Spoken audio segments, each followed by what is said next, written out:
ঠিক আছে, শোনো আজকে আমরা শুরু করতে যাচ্ছি ভয়েসের imperative sentence. Imperative sentence, imperative sentence কাকে বলে? ইম্পারেটিভ সেন্টেন্স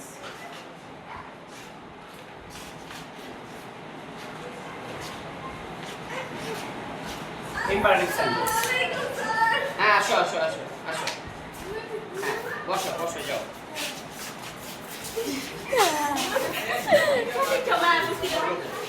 ইম্পারেটিভ সেন্টেন্স কি দেখা যাচ্ছে এখানে? আচ্ছা, দেখা গেলেই হবে। এখান থেকে এই পর্যন্ত কি দেখা যায়? আচ্ছা, তার মানে আমি এই পর্যন্ত কাজ করতে পারবো। ওকে, তো ইম্পারেটিভ সেন্টেন্স এটা কাকে বলে? যে যে বাক্য দ্বারা বা যে সেন্টেন্স দ্বারা আসো কোনো আদেশ, নিষেধ, উপদেশ এগুলো বোঝায় তাকে ইম্পারেটিভ সেন্টেন্স বলে। এই ইম্পারেটিভ সেন্টেন্সে যে বাক্য আছে সেই বাক্যের সাধারণত কি থাকবে না? প্রথমে কি থাকবে না?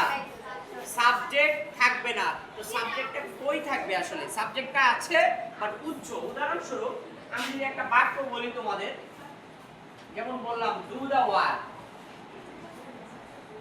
Do the work. এখানে দেখো এটা কি? এটা কিন্তু ভার্ব। এটা কি? এটা ভার্ব। এই যে ভার্বটা আর এটা হচ্ছে আমাদের অবজেক্ট, তাই না? এর আগে আছে তুমি বলছো যে ডু দা ওয়ার্ক, কাজটা করো। ডু দা ওয়ার্ক, কাজটা করো। এখন তুমি যে বললা যে কাজটা করতে, কে করবে? কে করবে কাজটা? কে করবে কাজটা? করবে হলো তুমি। এই যে এখানে মূলত আমি বললাম, কাউকে একজনকে বললাম যে তুমি কাজটা করো। এই যে তুমি কাজটা করো, এখানেই মূলত কি সাবরিনা কি বললাম? ভিডিওটা আপনাকে ফুললি দেখা যাচ্ছে না, ঠিক করে দিয়েছিলাম গাইস আবার আমাকে না দেখা গেলেও চলবে, আমি আসবো। এই যে এখান থেকে এই পর্যন্ত আমরা ফ্রেম ধরেছি, এই বন্ধ হয়ে গেছে। এই ফ্রেমের মধ্যে মাঝে মাঝে স্যার বন্ধ হয়ে গেছে। আচ্ছা ঠিক আছে। টাচ করলেই আসবে। ঠিক আছে, দেখো ডু দা ওয়ার্ক কথাটা বুঝো। যে আমি যেটা বলছি যে এখানে একটা ইউ ছিল, মূলত কি ছিল? ইউ ছিল। বা যদি তুমি ইউ ডু দা ওয়ার্ক বলো, তখন ইউ ডু দা ওয়ার্ক বললে এটা কিন্তু অ্যাসার্টিভ সেন্টেন্স হয়ে যাবে, তাই না? জাস্ট এ মিনিট, যাও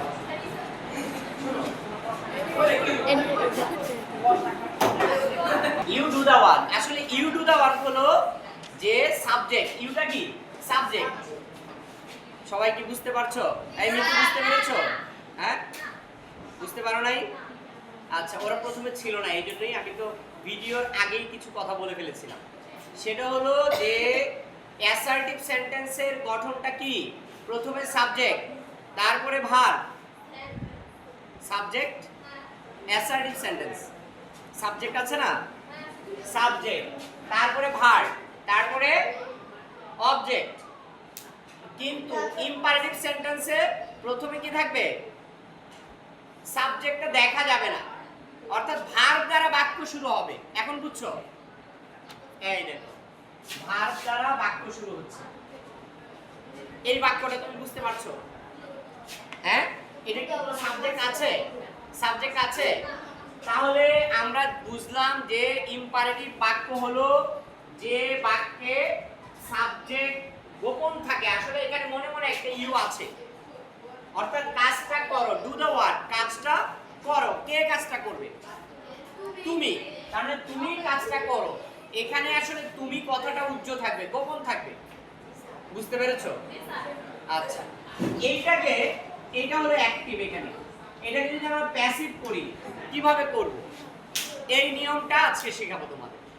ঠিক আছে? আরেকটা বাক্য আছে যে এটা নেগেটিভ, ওই নেগেটিভটা কিভাবে করতে হয় সেটা আমি শেখাবো। এই দেখো, মনোযোগ দিয়ে দেখো। এইখানে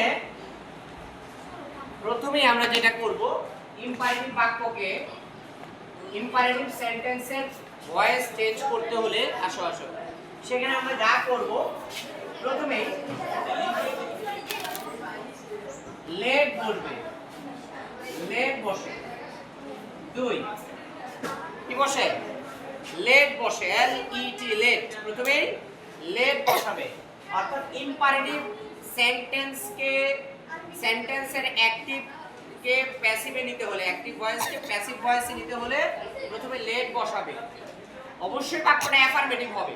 আমি তো মাত্র যেটা দেখালাম এটা একটা অ্যাফার্মেটিভ বাক্য, তাই না? ডু দ্য ওয়ার্ক, এটা কি নেগেটিভ? আমি বলেছি কাজটা করো, ডু দ্য ওয়ার্ক, কাজটা করো।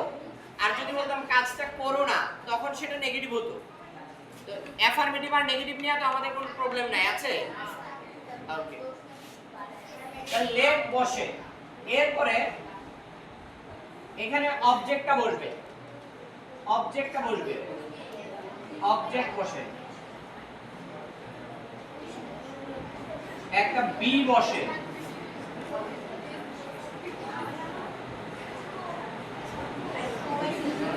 এবং ভার্বের পাস্ট পার্টিসিপল বসে। এই ক্ষেত্রে তোমাকে প্রিপজিশন বসাতে হবে না। ইম্পারেটিভ বাক্যে আমরা কি এর আগেরটা নিয়মে অ্যাসার্টিভে কি শিখেছিলাম? একটা প্রিপজিশন বসে, 99% বাই বসে, এরপরে শেষে কি বলবে? সাবজেক্টটা অবজেক্ট হয়ে যায়। বাট এই ক্ষেত্রে আমাদের সাবজেক্টই তো গোপন। সাবজেক্টে কি গোপন না? ইউ, এটা তো গোপন আছে, আমরা ওই গোপনটাকে গোপনই রাখবো। ওকে আমরা প্রকাশ্যে আনবো না, ও লজ্জা পায়, ঠিক আছে? ওর লজ্জা আমরা ভাঙতে চাই না। তাই আমরা যেটা করব, এই V3 পর্যন্ত শেষ করব। উদাহরণটা দেখো, এই যে দেখো, ডু দা ওয়ার্ক, এটা যদি অ্যাক্টিভ থেকে প্যাসিভ করে দেখো তো, প্রথমে এই নিয়ম অনুযায়ী আমি কি বসাবো? এভরিওয়ান বলো, কি বসাবো? লেট। দেখা যায় এটা? মোটামুটি বোঝা যায়? আচ্ছা, দেখা যাচ্ছে না? এই লেখাটা কি একটু ক্লিয়ার আছে? অনেক ক্লোজ তো, ঠিক আছে, মোটামুটি বুঝতে পারলি। এই তোমরা কথা বলো না। আদনান, তুমি কি দেখতে পাচ্ছ? এটা একটা পরীক্ষামূলক কাজ করছি। যদি হয় এরপরে আরেকটু অন্যভাবে কাজ করার চেষ্টা করবো। আর তোমার কারণে তো অসুন্দর হবে, তাই না? আওয়াজ না করি। দেখো, দাঁড়াও, তুমি দাঁড়াও, এই তুমি দাঁড়াও, দাঁড়াও। হ্যাঁ হ্যাঁ, বলো দেখি, প্রথমে কি বলবে? এখানে কি বসালাম? Do the work. প্রথমে কি দিয়ে শুরু করলাম? লেট দ্বারা শুরু করলাম, তাই না? লেট, লেটের পরে কি হবে কেউ বলতে পারবা? কেন? এই যে নিয়ম আছে, বলো। আমি তো নিয়ম লিখিয়ে দিলাম। প্রথমে লেট বসে, অবজেক্ট বসে, বি বসে, V3 বসে। বলো, let the work, the work. দেখো, লেট দ্য ওয়ার্ক, এই যে লেট দ্য ওয়ার্ক, এই অবজেক্টটা তো এটা, দ্য ওয়ার্ক তো অবজেক্ট, এই অবজেক্টটাকে বসায় দিলাম। এখন আমি কি বসাবো? বি ভার্বটাই বসাবো, অর্থাৎ বি ভার্ব। এই বি ভার্ব বলতে am is are was were এখানে আসবে না, এখানে সরাসরি বিই বিটাই আসবে। বুঝতে পারছো? সরাসরি বিই বিটাই আসবে। তাহলে লেট দ্য ওয়ার্ক বি, এরপরে V3 বলবে। তাহলে V3টা হলো কি? এই ভার্বের V3 বলবে, ভার্বটা এটা। তাহলে ডু এর V3 কি? হ্যাঁ, done. Do did done, do did done. এই তুমি বসো, তুমি বসো, এদিকে মনোযোগ এদিকে রাখো। হ্যাঁ, তাহলে late the work be done, let the work be done, let the work be done. অর্থাৎ ডু দ্য ওয়ার্ক, আমি যদি বলি তোমাকে ডু দ্য ওয়ার্ক, কাজটা করো, আর এর প্যাসিভ হয়ে গেল late the work be done, let the work be done, তাকে কাজটি করতে দাও। এর অর্থটা এমন হবে, তাকে কাজটি করতে দাও। আচ্ছা, এইরকম আমি দুই একটা সেন্টেন্স তোমাদের দেই, ফর এক্সাম্পল তোমরা করো। আমি কি রুলটা, এই নিয়মটা মুছে ফেলবো? নিয়মটা লিখেছো সবাই? হ্যাঁ, আচ্ছা, তাহলে আমি এইটা মুছলাম। আমি কিছু বাক্য দেই তোমাদের।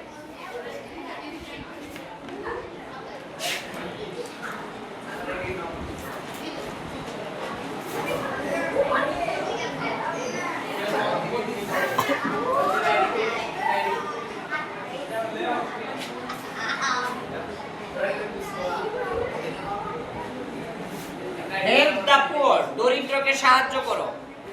ডু দ্য সাম, অঙ্কটি করো। ঠিক আছে?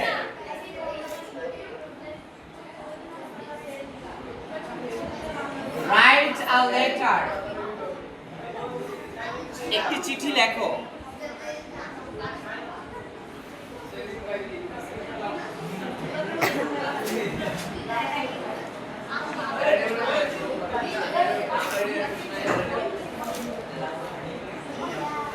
Make a circle.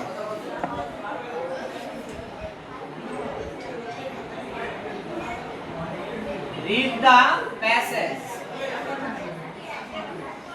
হ্যাঁ দেখি এটা করো তো সবাই, করো দেখি।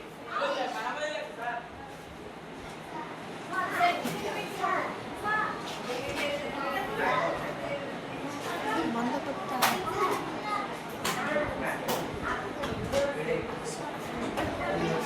করো। আচ্ছা ইম্পারেটিভ এই বাক্যটা দেখা যাচ্ছে না ওখানে? আচ্ছা মানে আমার মাথাও দেখা যাচ্ছে। ঠিক আছে এই সবাই সবাই দেখো কোথায় এত এত কাজ থাকবে যে তোমরা রাতে ঘুমাতে পারবে না।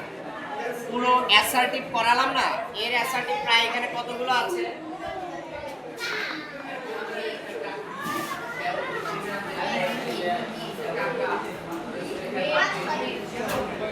তোমাদের বইয়ে ৭৯টি অ্যাসার্টিভের এক্সারসাইজে ৭৯টা প্রশ্ন দেওয়া আছে, আর ইম্পারেটিভ দেখো 22টা দেওয়া আছে। এই সবগুলা করে আসতে হবে কালকে। এখন আমি নেগেটিভ দেখাবো, ঠিক আছে? আসো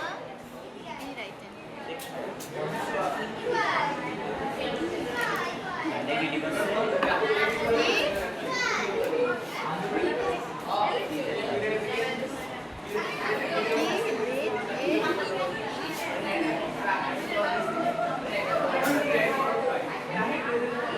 এভরিওয়ান শেষ করেছো?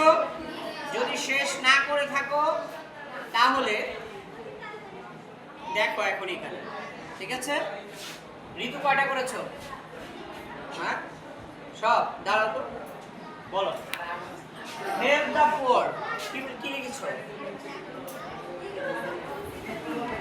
ও মা, এইগুলো তুলছো, এগুলো তুললে হবে শুধু? হ্যাঁ এগুলোর আনসার করতে বললাম এইভাবে, ওরা কিন্তু 1 মিনিটে করে দিয়েছে। এই যে দুইজন স্নেহা আর হচ্ছে মানসী, এই মিথিরও শেষ, ছেলেদের বাজারে শেষ, তোমার শুধু সাইমের। এই ছেলে এই মুন্না একদম চুপ। আচ্ছা এবার দেখো আমি এগুলো সলভ করছি। এই বসো বসো, আমি এই দুটো মুছে দিলাম। আমি ডান পাশে আই ঋতু, তুমি বসো। এখানে দেখো এটা প্যাসিভ, আমি এটা সলভ করছি এখানে পাশে। হেল্প দ্য পুয়ার কি হবে? লেট দ্য পুয়ার বি, হ্যাঁ কি সহজ না জাকিয়া? সহজ? আমার মনে হয় অ্যাসার্টিভের থেকে এটা সহজ। কি আপনি? Okay do the sum. এই তুমি বলো ডু দ্য সাম, এটা কি? এই তুমি এদিকে আসো।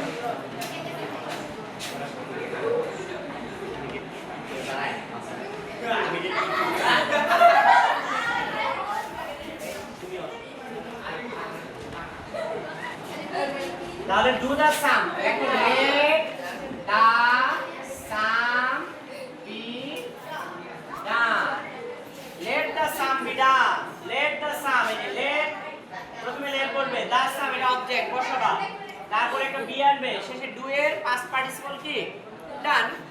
আচ্ছা write a letter, letter be written, letter be written, okay? আমি সবগুলো করে দিচ্ছি কারণ এরা তো করে না। let the circle be made, সবার কি মিলছে? যার মিলে নাই কারেকশন করে নাও। read the passage, তাহলে হবে let the passage be read। আচ্ছা বলো তো রিডের কোনো পরিবর্তন হলো না কেন? এই তুমি বলো দেখি, রিমু বলো। লেটের এই রিডের কোনো পরিবর্তন হলো না কেন? ভেরি গুড, কারণ রিড তো তিনটা ফর্ম একই থাকে, তাই না? আচ্ছা, এবার আমরা এটা মুছে নেব। বাট আমি এখানে মুছে দিলেও আমি যে কাজটা করব সবই থাকবে, শুধু এর আগে নট যুক্ত করে দিব। নেগেটিভ হলে কি হবে মনে রাখবা। না একটু মুছেই নেই সব।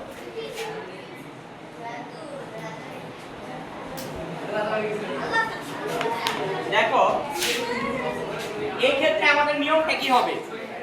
এই ক্ষেত্রে আমাদের রুলটা হবে হলো এক নম্বরে যদি নেগেটিভ হয়, নেগেটিভ ইম্পারেটিভ হয়, নেগেটিভ ইম্পারেটিভ, নেগেটিভ ইম্পারেটিভ। এই নেগেটিভ ইম্পারেটিভের সময়, নেগেটিভ ইম্পারেটিভের সময় তুমি কিভাবে করবে? এক নম্বরে হবে লেট নট, লেট নট বসে, অবজেক্ট বসে, বি বসে, B3 বসে। অর্থাৎ পার্থক্য কিন্তু নাই। পার্থক্য কোথায়? একজন বলো তো দেখি পার্থক্যটা কি? পার্থক্যটা কোথায়? পার্থক্যটা হলো শুধু নট যুক্ত হয়েছে, আগে শুধু লেট যুক্ত হয়েছিল, মনে আছে? এবার লেটের সাথে নট যুক্ত হয়েছে, তার মানে পার্থক্যটা খুব বেশি না এবং এটা খুবই সহজ। এইবার তোমাদের দেখি কেমন মগজ ধুলাই হচ্ছে, আসলে পারছো কিনা। আমি এখানে আবার বাক্য দিচ্ছি, এগুলো আমরা এইভাবে পড়ব। তাহলে আমি যদি বলি আমি যদি বলি না, এখানে একটু বলে যায়, নতুন করে দিই। জাস্ট মিনিট, কল আসছে, একটু কাজ করো, পজ করো। তোমরা ইঙ্গিত করো না, আমি আবার সোজা এখানে থাকবো, লেখাটা তো দেখা দিতে হবে। হ্যাঁ রেডি, ঠিক আছে। দেখো তাহলে আমি একটা বাক্য লিখছি এখানে, ডু নট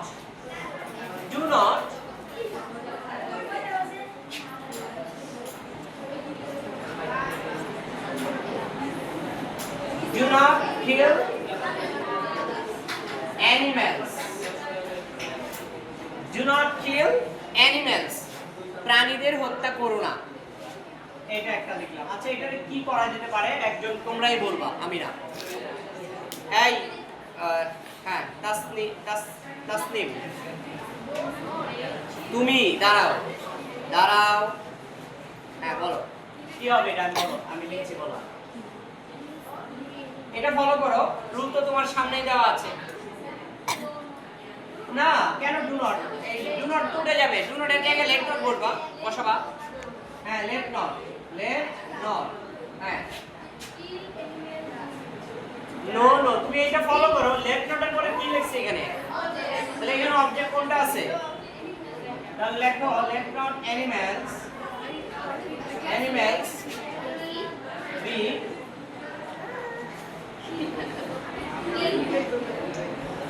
বি বানানটা বলো, বানান করো।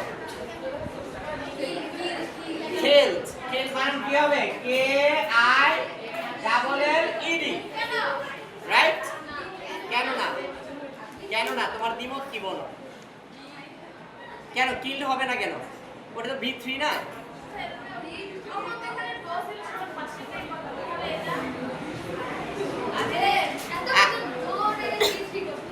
হ্যাঁ ও ডু, কেন শুধু হবে? ডু তো একটা ভার্ব, এখানে ডু এর জায়গায় হাজারটা ভার্ব আসতে পারে। তুমি দাঁড়াও, আমি বুঝি না, তুমি বসো, তুমি আমাকে প্রশ্ন করো আবার। হ্যাঁ বলো।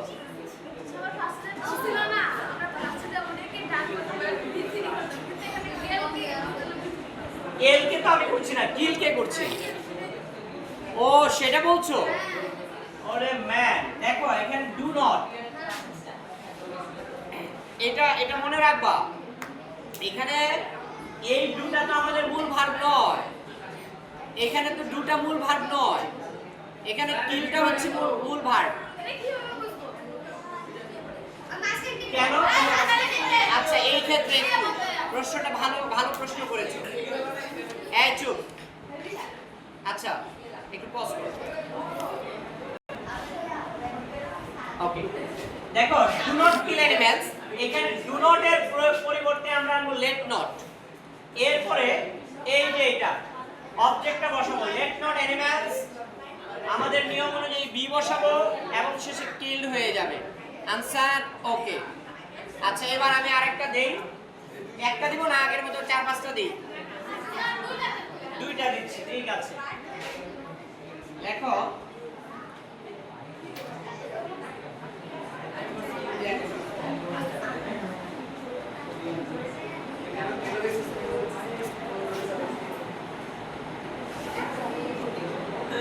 do not sing a song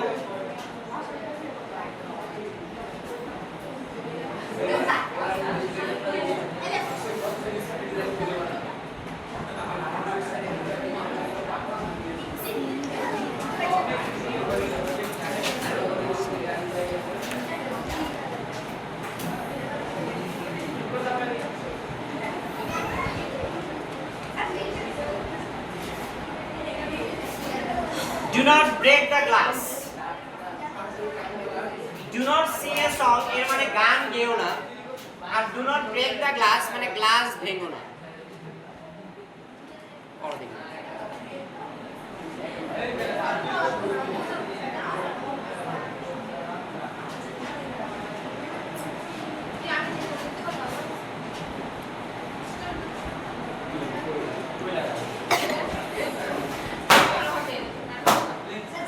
তাহলে এই দুটো আমি একটু পড়ে দিচ্ছি। দেখো সবাই পড়েছো, ধন্যবাদ। আমার মনে হয় বেশিরভাগই পেরেছো, বাট তোমাদের যেটা হয় না সেটা হলো V3টা তোমাদের অনেকের মুখস্থ নাই।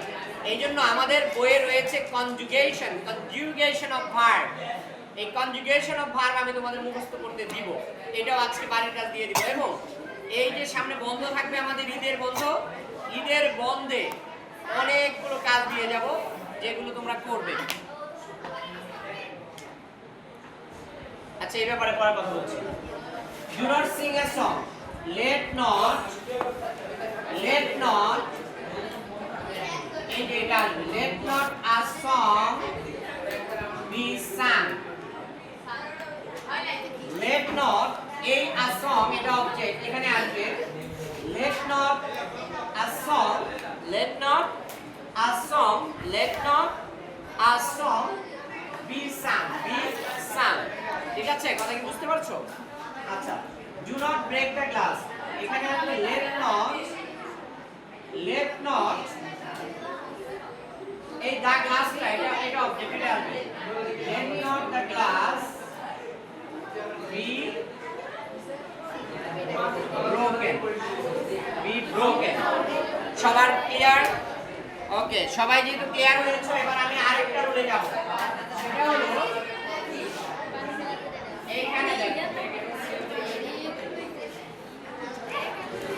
যদি বাক্যে এরকম বাক্যে দুই ধরনের আরো শব্দ যুক্ত থাকতে পারে, দুই ধরনের শব্দ থাকতে পারে।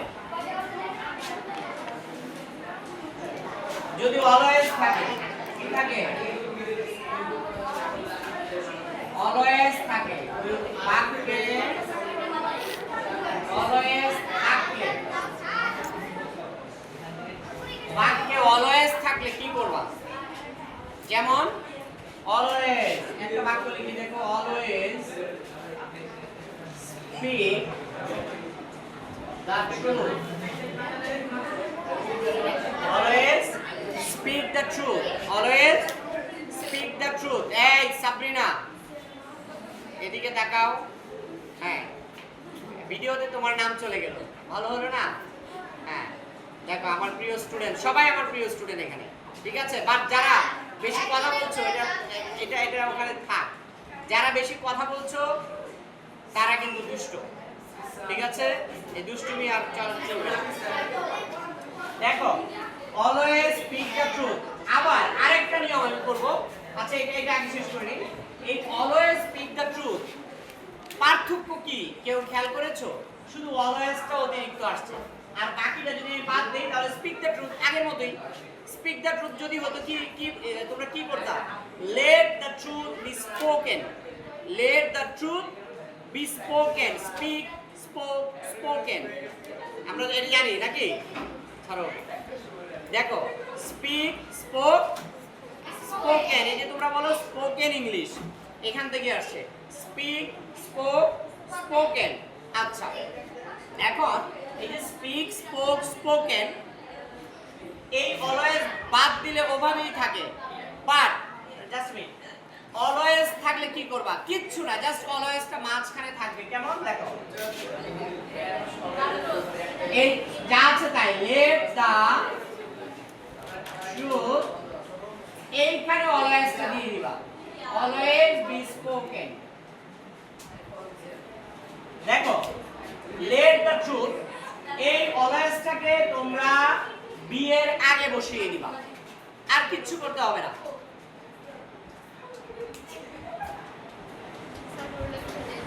হ্যাঁ,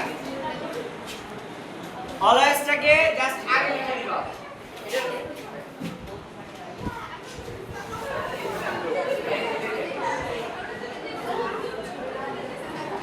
এটা কি আলাদা করে আমি ওভাবে পয়েন্ট করে লিখে দিব? তাহলে দেখো, যদি আমি বলি 1 নাম্বার, লেট বসে, অবজেক্ট বসে, অলওয়েজ বসে, বি বসে এবং বি3 বসে। ঠিক আছে, এটা হচ্ছে অলওয়েজের বেলায়। আবার সেম কাজটা আমি যদি নেভার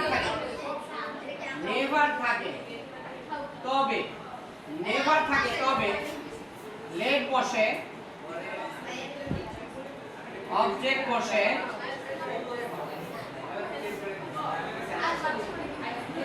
নেভার বসে, বি বসে এবং বি3 বসে। দুটোই লিখে নাও। এটা হচ্ছে অলওয়েজের নিয়ম, এটা হচ্ছে নেভারের নিয়ম।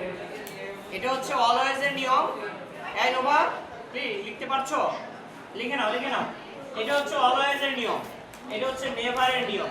দুটো আসলে একই, মাঝখানে দেখো যেখানে অলওয়েজ বসেছে সেখানেই নেভার। আচ্ছা, অলওয়েজ শব্দের অর্থ কি তোমরা কি পারো? অলওয়েজ শব্দের অর্থ কি? ভেরি গুড, সর্বদা বা সব সময়। আচ্ছা, নেভার শব্দের অর্থ কি? নেভার অর্থ কি? নেভার নো মানে না, বাট নেভার মানে কখনো না। নেভার মানে কখনো না, নেভার মানে কখনো না। আচ্ছা, তাহলে অলওয়েজের एग्जांपल তো পেয়েছো, তাহলে নেভারের একটা एग्जांपल দেই। এই দেখো, নেভারের একটা एग्जांपल হচ্ছে নেভার টেল আ লাই, কখনো মিথ্যা বলো না। এটা কিভাবে হবে? এটা হচ্ছে late a lie never be told। এটা দেখো নেভার দিয়ে, এটা অলওয়েজ দিয়ে দিলাম, এটা অলওয়েজ, এটা নেভার। অলওয়েজ থাকলে always speak the truth, let the truth always be spoken. Ratul, তুমি এদিকে আসো, তুমি এখানে আসো, কানের এই যে ক্যামেরার সামনে এসে কানে ধরো না, ওখান থেকে না। মানে তোমার ন্যূনতম যদি হ্যাঁ সেন্স থাকে তাহলে তুমি এই কাজটা করো কিভাবে?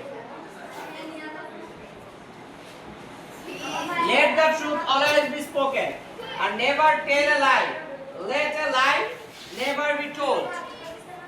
দেখছো? ক্লিয়ার? আচ্ছা, কেন? এটা হচ্ছে অলওয়েজ, এটা হচ্ছে নেভার। তুমি এখন উঠাও নাও, এটা আমরা আরেকটা ক্লাসে করব। যারা যারা আজকের ক্লাসে অলওয়েজ এবং নেভার বুঝো নাই, আগামী ক্লাসে আমি বুঝাবো, ঠিক আছে? আর আগামী ক্লাসে তোমাদেরও আসতে হবে। ধন্যবাদ, আজকের মতো এখানেই শেষ।